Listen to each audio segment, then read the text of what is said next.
Artwork fly.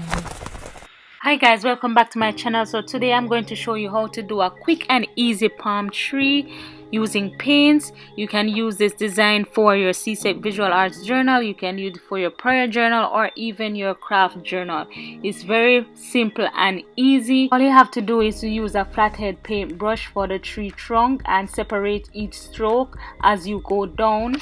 Then use a smaller paintbrush for the stems and the leaves.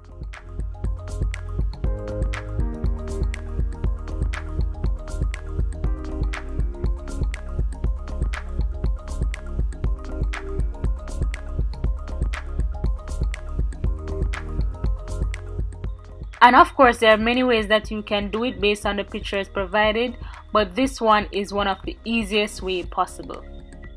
Usually the students that I teach choose nature or the Jamaican culture as their theme, so this would be an easy thing that they could use to decorate their journal cover.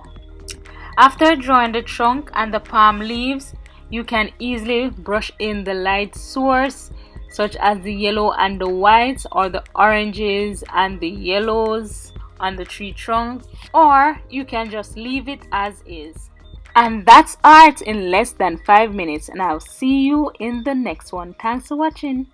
Artwork fly. Please remember to like, share, comment, subscribe, and hit the bell so you can always know when I upload.